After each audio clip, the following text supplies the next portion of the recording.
game number 1. And in the upper right, in the blue, he is the GSL Super Tournament champion, the Kingslayer. Put your hands together for Zest.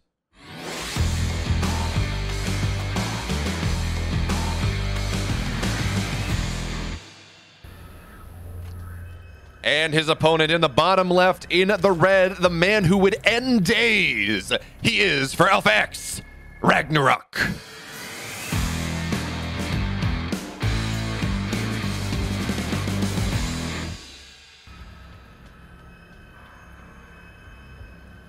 The ender of days indeed. And while Zest is the odds-on favorite, no one has predicted RAGNAROK on this, I don't think. RAGNAROK's been looking good lately. It's not impossible that he takes Zest out here. Of course, this being a best of 5, it makes it less likely than a best of 3.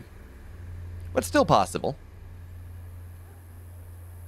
And by the way, what this means, as I pull the bracket up again, what does this make our finals likely? Winner of this series, Zest versus RAGNAROK, plays the winner of Solar versus either Special or Gumiho, because Gumiho 2-0 at Haas, Special 2-1 Nightmare, and of course, Solar killed Maxhead. Although Maxhead killing Cyan is kind of a surprise.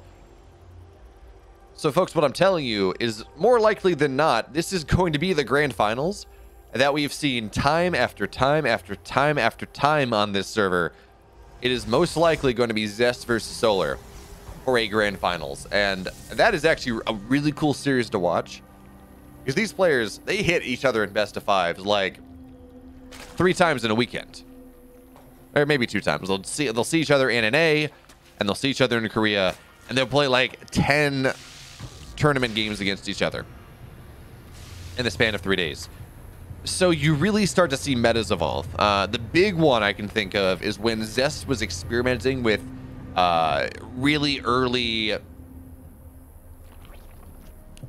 fleet beacon play and into 2-base carrier, 2.5 base carrier, and we saw Zest win in Korea with it, and he looked really good. And you're like, wow, is this the new way to play? It's killing queen walks.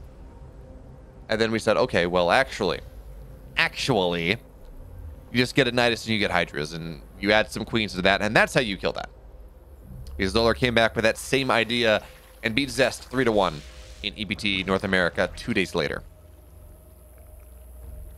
So again, the meta between these 2 players, it's kind of cool. I don't know whether... Well, first of all, RAGNAROK and Zest play each other less. That is certainly the case.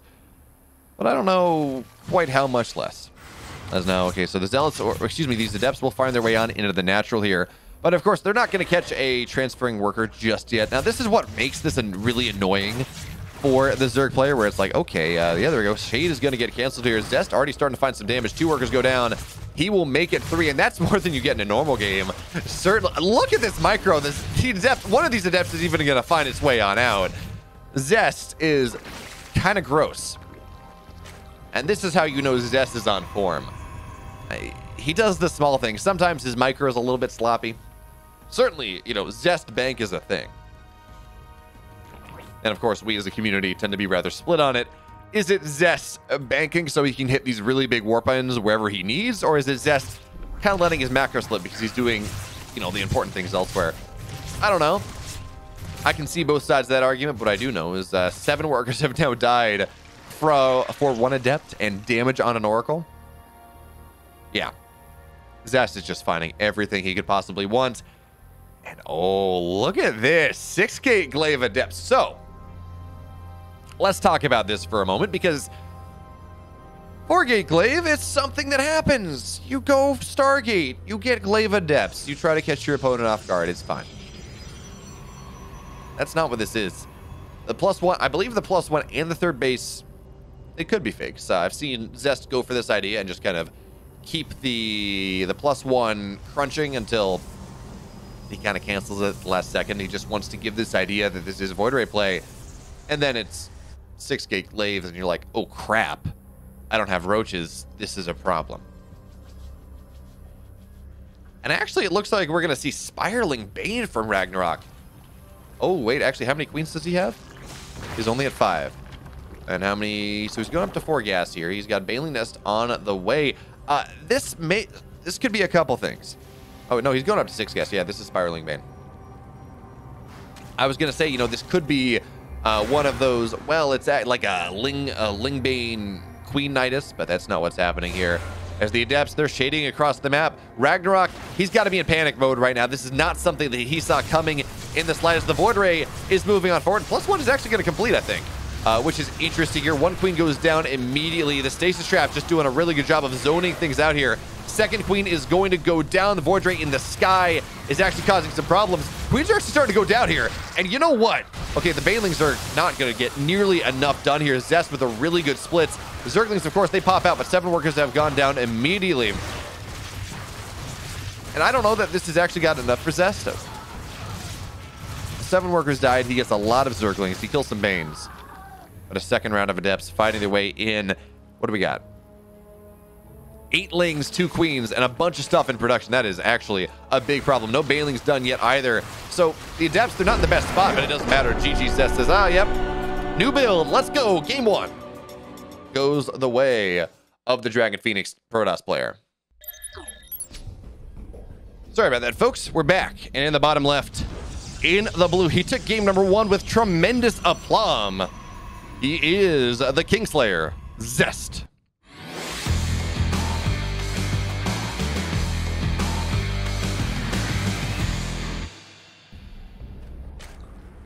And his opponent in the bottom right in the red for Alpha X, the man who heralds desolation, he is RAGNAROK.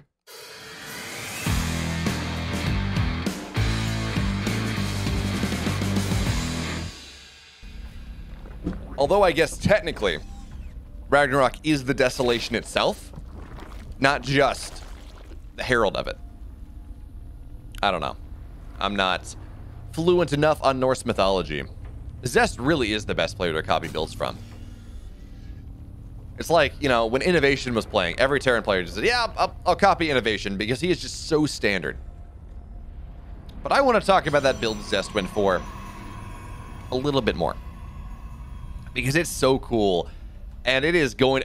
I can tell you right now, I think I've seen it like maybe once or twice before, but I haven't thought about it too critically. This is going to kill Zergs for a little bit. Because 4-gate glaives, that was something that Zergs were used to. I mean, part of this was that RAGNAROK totally skipped his Roach Warren, which is one of those things, like every time I see a Zerg skip the Roach Warren, it's like, well, okay, you tried, and the one time you tried to cut a corner, you really needed that corner. You couldn't do that one. You got penalized, you ran, your car flipped, and it went off in fire. Didn't work out. I cannot provide you a shirtless Zest stream. Only Zest can do that. But also, you know, Protoss players are, Zerg players are used to the 4-gate glaive off of Stargate. That's something that is manageable. You're like, okay, that's fine. Is it going to be some Adepts run out? Even if I don't scout it, I'm probably going to be good with maybe, even if with Banes. Banes aren't the optimal solution, but, you know, maybe I can do something about it.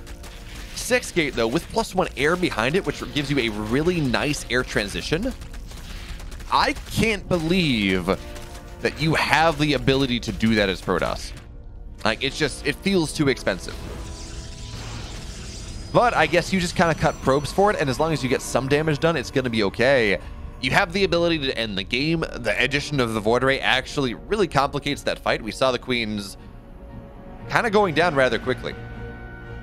And if the Queen goes down, I mean, the Void Ray totally uncontested.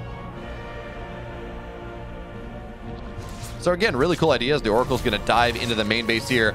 Unfortunately, not quite targeted, so it's going to get 2 workers. Could have got more, and it's going to scout the fact that there's no natural in the natural, which is going to cue Zest off to the fact that most likely there's a base of the gold. You do not... I cannot think of a Zerg build in 2022 that is a 2-base build against Protoss. Sure, ZVZ is its own story, and I mean, it's ZVZ, it doesn't count. But ZVP? No, not really. So Zest should be aware of the fact that there will be a gold here, and he's sending his Oracle immediately there. Of course, at this point, RAGNAROK is well prepared. He's like, yeah, okay. But the thing that we haven't totally touched on, that Overlord, that is, we see in the Unus Lost tab, Unus Lost tab is being dead, that was sitting here. That supply blocked Ragnarok for a solid minute. He had to build 4 Overlords at once to get out of that supply block. And that is actually a really big problem. That is disastrous here for Ragnarok, as he is not skipping the Roach Warren this time. He has learned his lesson, but he's actually massing a lot of Zerglings here. He's going to go try to cancel this third base. Oracles, of course, they're out on the map, so they're not really doing too much. But the triple Oracle play, this could theoretically be, you know, quick carriers. That is something that Zest likes to do, but really doesn't look like it. It's not with the addition of the extra gateways here. But the Zerglings, they are starting to find the damage that they're looking for. They have pulled the Oracles back. They've killed off the shield battery, and they got a little bit more. So for now, Ragnarok is a solid idea, at least at the expansion timing of what Zest is going for. He's going to say, okay, look, you're not researching anything on your Cyber Core 2. That's fine. He knows there are 3 Oracles, which most of the time generally means no Stargate commitment.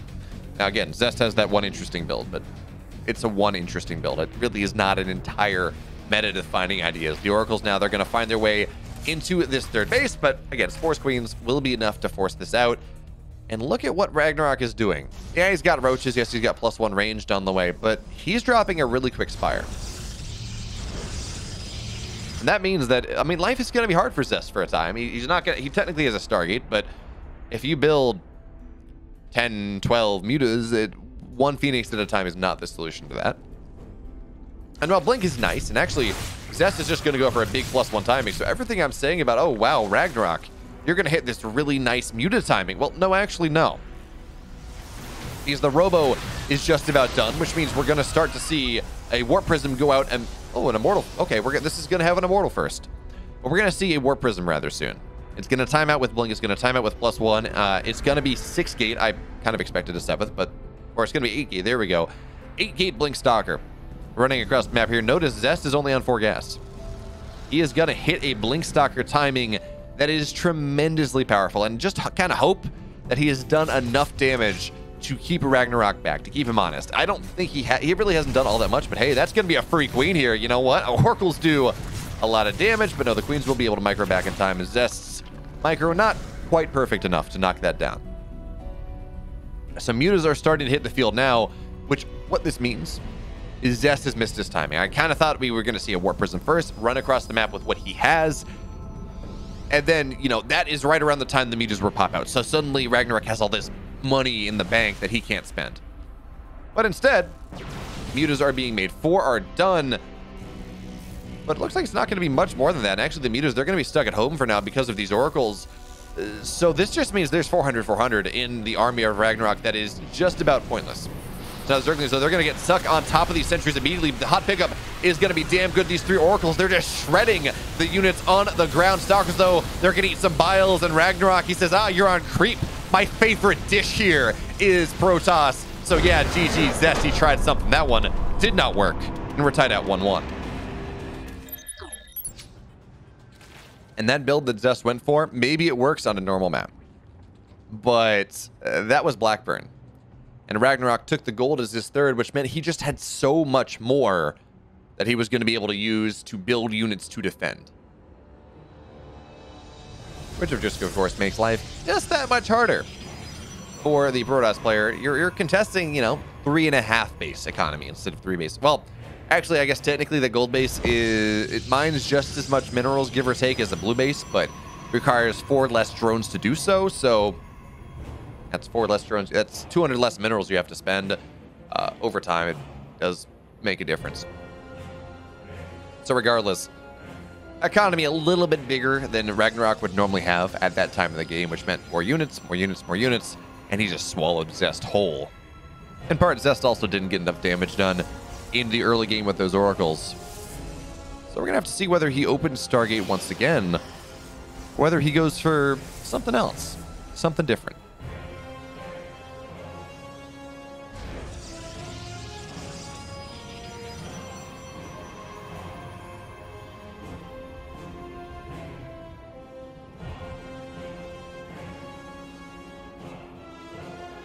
I have no idea what I referenced there.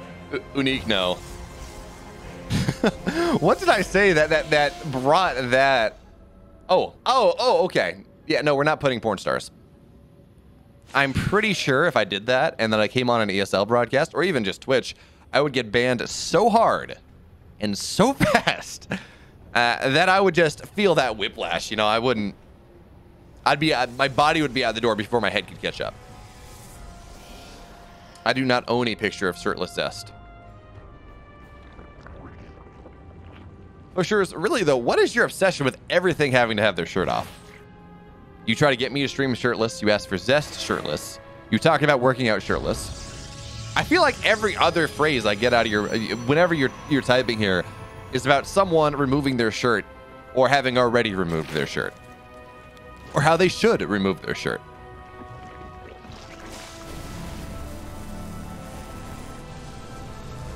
So we got Void Ray into Oracle here from Zest. Nothing too crazy. 353rd. This can go anywhere right now for Zest. The big deal is whether RAGNAROK is going to be supply blocked quite as long as he was for that last one, and it's going to be a while on the same number, 45 out of 44.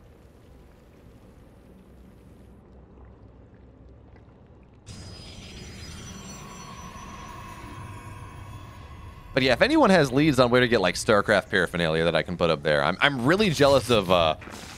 Depths will get a couple. I'm really jealous of Zombie Grub's setup where she just has all of that old Pro League paraphernalia, which doesn't exist anymore. So I'm never getting that unless I get really lucky on eBay, I guess. I don't know. Oracle in the main. Yeah, okay. It's not gonna get. It's gonna get that one probe, and even then the probe's not dead. So you want to call it? You lose out on what, 3 trips of money? I don't know, third of a probe or something. It's really fine. RAGNAROK not being taken advantage of too much in this game, but as game goes to more standard maps, Zest goes to more standard builds.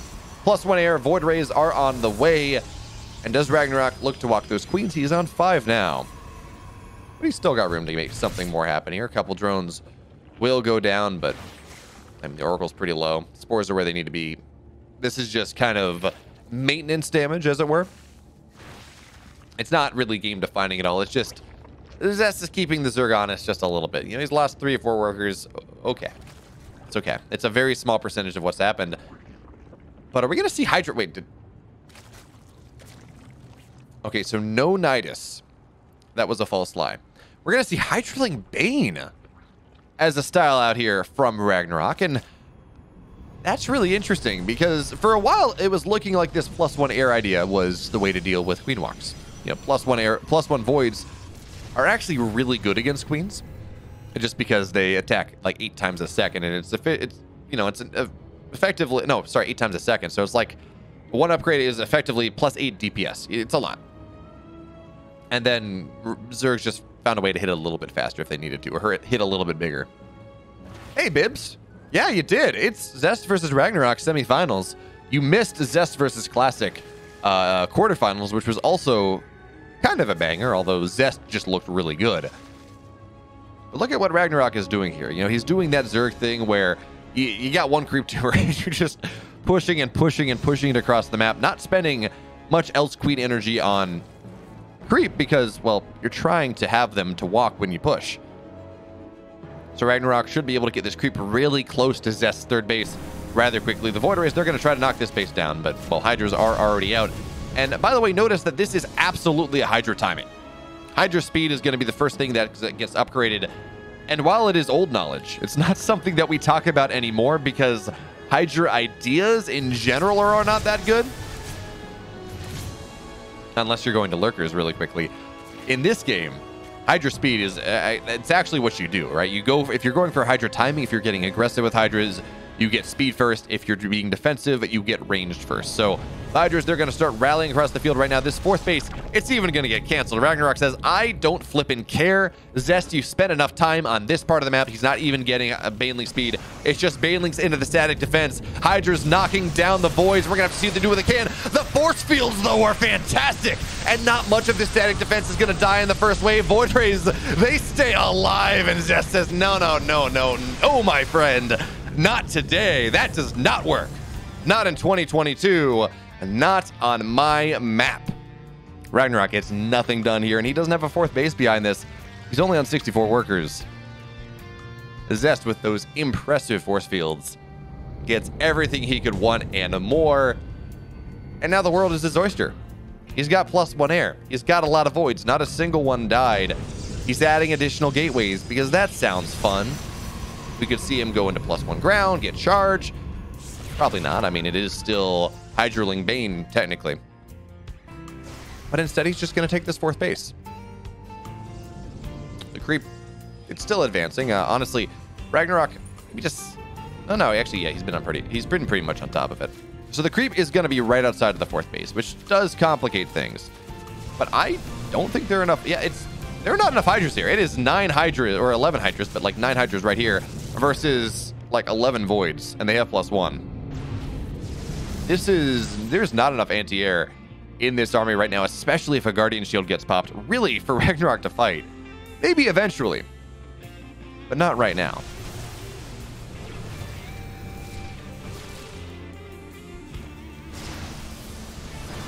Okay, so a couple Hydras will go down pretty quickly here. Bailey's just getting force fielded off immediately. Now, the Void Rays do need to target those down. They do have tremendous damage potential against the ground army of Zest here. The force fields, though, they're going to be really impressive. None of the sentries going down all that quickly. Queens are doing what they can. But again, I don't think there's enough anti-air up here. And even then, the army on the ground is just doing so much work. Once these Hydras go down, once these Queens go down, it does not even matter. 8 Void Rays remain for 7 Hydras. It's nothing left. GG Zest. He takes game number 3, and he takes pole position in this semifinals. In the upper left here on Pride of Altaris, he's up 2-1 and looking for another EPT Cup to his name. Put your hands together. He is Zest.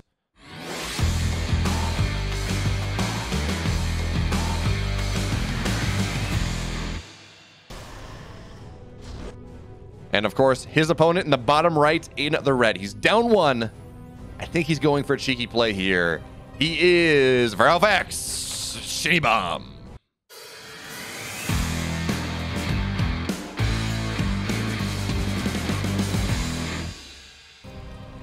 Yeah, look at what he's doing. He's got a pro patrolling here. He's trying to take the gold. And Zest blocked it for a good long time, which does mean that this gold will be delayed, but even still, RAGNAROK gets it. He's like, ha! Psych! I got you. Yeah, he killed Maru, and yeah. By the way, there's something I want to talk about in the Super Tournament. I don't think anyone's picked it out yet. But in Game 6 of that Super Tournament, in the fight that really did win Dark that game and force him into game number 7, we saw Zest Mothership teleport his entire army onto Dark's army. Like, well, this is not going to be all that great. I don't know. I don't know how this fight would have looked without this, but we saw, because there were a bunch of spores around, we saw Dark, and he was playing Dark style with a bunch of lurkers, infestors, queens, and spores. We saw him go and neural every single observer in the fight, which meant that Zest could not kill the ground at all. He could not get on top of the lurkers. He could not see them, could not do anything to the infestors either, which of course meant that, I mean, I don't know how that fight would have gone. Otherwise, still probably in the favor of the Zerg, but it wiped out everything on the ground, all the spellcasters, all the beefy ground units, sentries, and immortals, and High Templar that supplemented the air fleet. And that meant the spores didn't go down, and that meant the carriers did, and Dark won that game shortly thereafter. But the presence of mind to neural all of the observers to A, ensure that you have vision even if all of your spores go down, and make sure that you can get the mothership, and B, to make sure you deny vision from your opponent without target firing it down, just fine, I'm just going to take it for now, is so big-brained. And yes, Dark won the series or lost the series in 7 games. I'm not even complaining about that. That is just so big-brained. My goodness.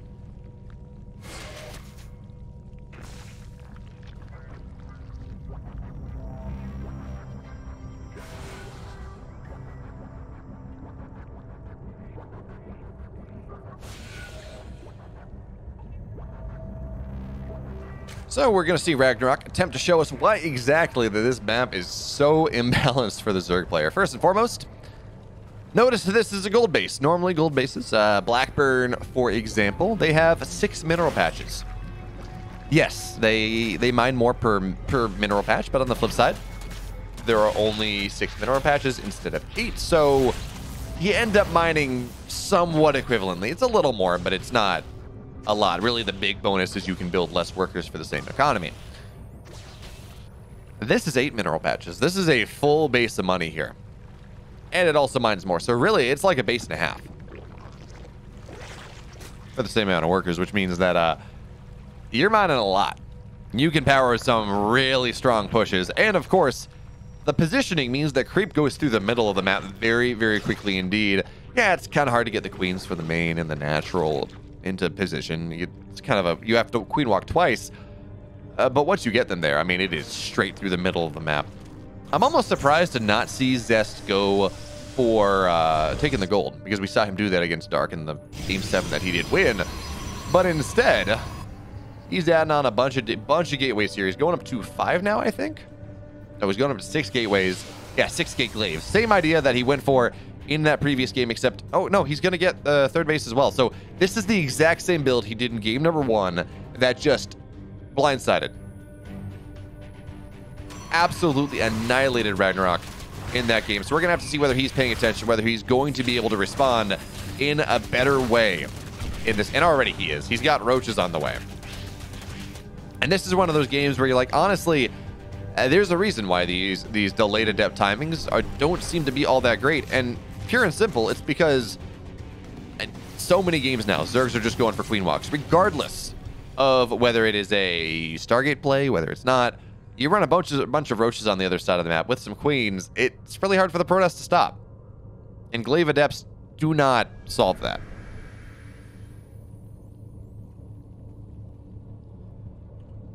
So let's see. We have RAGNAROK. He's going up to 7 queens. And the roaches are going to start to push in earnest here. That being said, there are not a ton of roaches. And, well, adepts are being warped in. So maybe, I mean, if you catch a couple roaches, you're going to be fine. Actually, Zest says, you know, it's fine. I'm just going to run on the other side of the map. I don't know whether RAGNAROK... Oh, he gets into the main base, too. That is unfortunate. Anyway, the adepts are going to find their way on into, well, not third base, not the gold, not yet. But for now, they're pressuring. They're forcing RAGNAROK to stay at home here. But RAGNAROK gets a full scout off. He knows what's happening. He's like, okay, 6 gate. I see the robo down, though, so you do have some transition. I see your third base on the way, even if you're not really mining out of this at all. So I kind of know what's up. Actually, Zest is going to shade... Oh, okay, he's not. I kind of thought he was going to shade into that. There was not a lot there, but still got to worry about the counter pressure. But Zest is Immortals on the way. He's got +1 on the way. I think we're going to see Blink out of this, and I think this probably transitions into just like a +1 Blink timing. Or Disruptors. Okay, Disruptors are probably the better move, actually. Because this has gotten really minimal damage done. The other Oracles are finding something, and those Queens are maybe not totally in position. And they're finding value, to be sure. But I'm just really worried about this push from RAGNAROK. It's starting to walk now. Queens, they're going to the edge of creep, starting to walk. Ravagers on the way, Roaches on the way. The entire army of RAGNAROK waddling and meandering its way on into Zest's third base. He does not have any static defense here now. He's got like, what, 1 Immortal? Yeah, first Immortal done, second one on the way, and I don't know that that's enough. Now, of course, if the Ravagers want to show up before the Queens and a couple Oracles are going to kill 2 Ravagers before this fight even starts, that is going to be tremendously valuable. Even eating all the Queen energy is really nice at this point before the fight happens in earnest. The shield batteries, now they're getting warped on in. Disruptors are on the way, but they're not here yet. One big Disruptor shot can change this fight, to be sure, and we are starting to see Ravagers really die at a rate that we should not. Adepts, they're just looking for the shade on top of things, but they will not do that. Now Zergling's getting on top of things, and we're going to start to see some miles going down here. RAGNAROK looking to take us to a game number 5 in Zest build. It works once. It does not work twice. Maybe a Disruptor shot at the end of days is going to be enough to forestall RAGNAROK here, but I do not think so. It's 120 supply to 52. There's a reason Pride of Altaris does not make its way into best of 5s.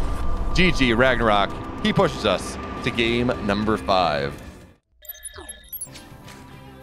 Anyway, there's a certain high you get when covering the biggest events. So, you know, the big fights in King of Battles Grand Finals, especially seeing how Maru was able to come back there, it's something that it leaves you kind of jittery and just so much excited energy. It is a high like nothing else.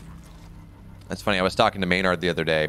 Like, hey, you know, I'm trying to lean into play-by-play a little bit. Can I get some tips? Because while he's retired, he's been really generous with his time and supported the scene. And actually, it's like kind of, he reached out to me, I reached out to him. It worked out.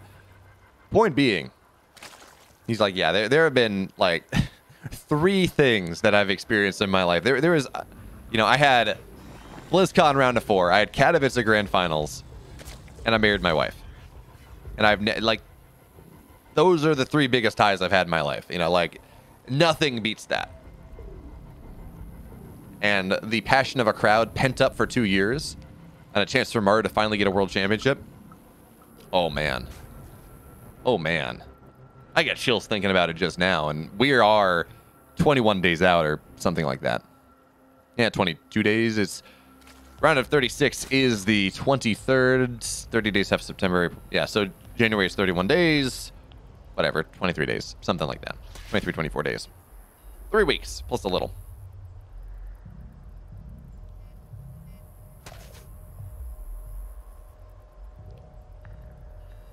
So game number 5, similar idea for the start. Zest, I mean, it's a Stargate play that really doesn't tell us all that much about how he wants to play. Just that he wants the stability that Stargate provides. Because really, it's been long known that if you are a Protoss player, if you go with Twilight opening, you got to get damage done. If you don't go Twilight opening, you're fine. Well, Twilight / Robo. If you go Stargate, you're much more stable. You can get a good, well-timed third and actually play a macro game. So really the question is, what does Zest do off of this? Is it Mass Voids? Is it Void Ray Oracle, whatever?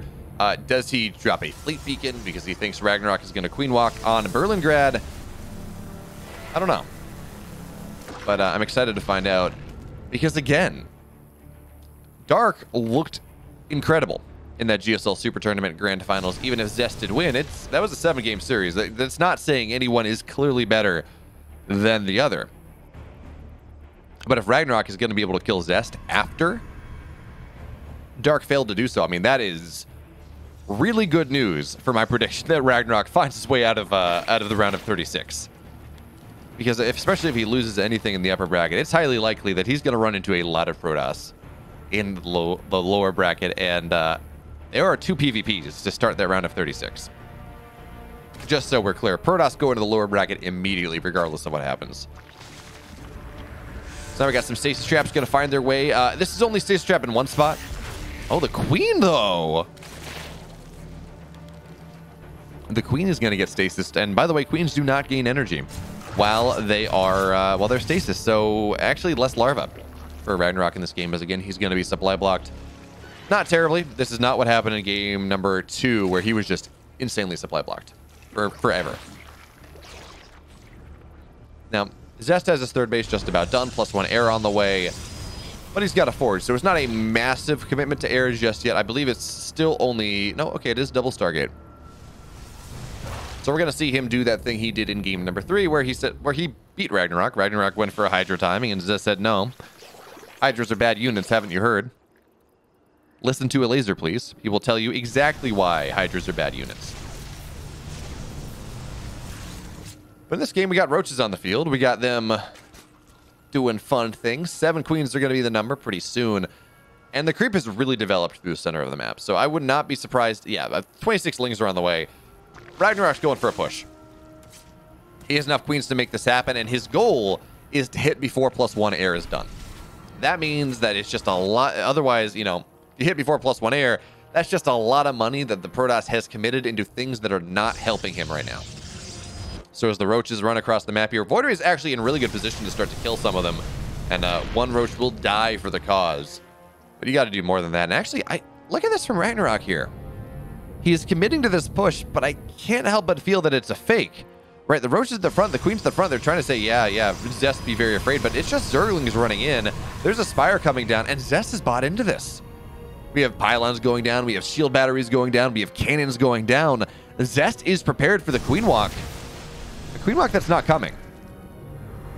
And the more money that Zest spends preparing for this Queen Walk, the less money he'll have to defend the eventual Spire transition. So I like this kind of smoke and mirrors game that RAGNAROK is playing. He's got his 4th base on the way. He's banking gas. And this flood of what's probably going to be somewhere around 10 mutas, I think it may catch RAGNAROK off guard, or Zest off guard here. That being said, this 4th base is going to struggle to get up. There are a lot of Void Rays on the map here. And even with 3 queens, you turn on prismatic alignment, and this base is dead. With +1 air being done. There we go, yeah. Tick, tick, tick, tick. Boom, the 4th base. Oh, it's going to be killed, not even canceled. That is unfortunate here for RAGNAROK. But more, wait. Oh, actually, second idea here. Second possibilities. We have 3 more queens on the way. Okay, so it will be mutas. Never mind. I was going to say, you know, there's some builds I've seen where you get corruptors. You get like 8, 10 corruptors. You run them across the map. They just kind of distract the Void Rays in the sky, and you get a lot of queens, and you kind of play dark style. But RAGNAROK is playing dark style with mutas, where he's got these large amounts of queens. He has 13 mutas on the way. And where's the Spire? I don't know that Zest is... Yeah, he has not scouted this whatsoever. So a lot of mutas are popping out here. There are 2 things that RAGNAROK can do with this. Either run across the map and just hit with that sledgehammer of initial muta aggression. Oh, and that's exactly what he's going to do. And I love this too, because the carrier transition is on the way. Right, there are 3 Stargates, sure. There is +1, sure. You can build a lot of Phoenix very quickly, sure. But if you catch them in the carrier transition, those Phoenix are not getting made. That being said, the mutas already out here on the map. They will be scattered up by multiple observers and the oracles, which does mean that these mutas, their initial impact is not going to be nearly as strong as Zest would, or as RAGNAROK would like it to be. 2 probes go down and an oracle, and that's it. And the mutas are never going to be as effective as they are now. Actually, the Void Rays can kind of fight this when they have +1. So the mutas, they're going to be forced back, and I kind of think we're going to see Phoenix out of this. 3, oh, he's going to go Void. Interesting. So Zest, he's going effectively Void Ray Disruptor Carrier.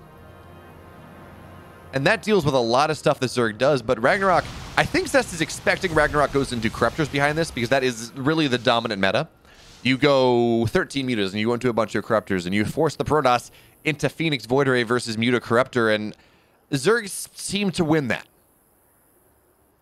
I'm not going to say that Muta Corruptor is better than Phoenix Void Ray, but whether it's exposure, whether it's just tempo, whatever it is, it does feel like I do see Zergs win that more than I do see Protoss players do. But with these 3 carriers anchoring things, with +2 air just about done, Zest is going to feel pretty comfortable taking his 4th base, and RAGNAROK has got nothing that he needs to get done here. I mean, he may find a Disruptor, I think. And that's going to be rather nice, but the Void Rays are going to find this anyways. They do have speed now, so it's a little easier to maintain damage on these mutas. Disruptor for 2 mutas is kind of about even. But the supplies are not really snowballing the way that RAGNAROK would like. He's got, in fact, excuse me, he's got Hydras on the way here. It kind of feels like he's just looking for an idea and has not really found one. Hydras are not good against Disruptors, not really. We're going to see the 4th base go down just like that. Base is dead. There's no saving that here, not when you have that many prismatically aligned Void Rays with +1. We probably are going to have to see a recall. Actually, no, the mutas are not going to find that, so that's fine. Although they're going to get another Disruptor for their trouble. That's kind of funny. Disruptors keep popping out, but Shield Battery Overcharge is going to keep them alive, and you don't dive on top of 2 cannons with mutas. They are a lot of damage, and they survive a long time, but not if they're not allowed to regen.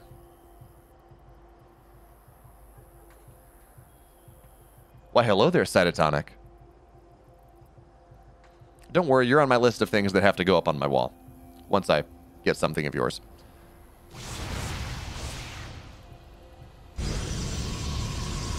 So we look at the supply now, and we're like, okay, Zest is that he's got 100 army supply. RAGNAROK, he's got 118. But 24 of that supply is in mutas that are really, truly getting nothing done here at all. So I'm getting kind of worried. Storm is on the way, and we're going to have Carrier Storm Disruptor pretty soon.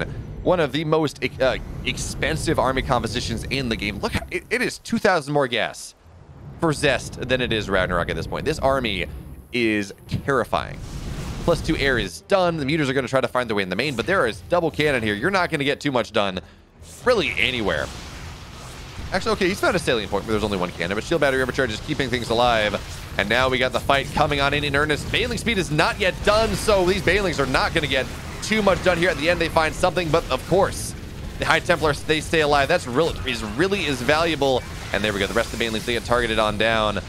And Storm is done in 7 seconds. Zest's first push, pretty successful. And the Zealots on the right side, they're going to get a couple drones. They will not succeed in killing this base, but Mutas have been forced back. So Zest, he's got 4 bases. He's maxed out. He's got more High Templar running across the map here, and we're going to see a lot of feedbacks, a lot of storms. Ragnarok wants to survive to Broodlords, to Lurkers maybe. But I am worried. I am worried indeed for the Alpha Exerg. Yeah, he's got a couple spores, but a couple spores are not enough. And again, it feels like Ragnarok is kind of fishing for an idea here. Disruptor Shouts are going to find their way on out. How much do they get?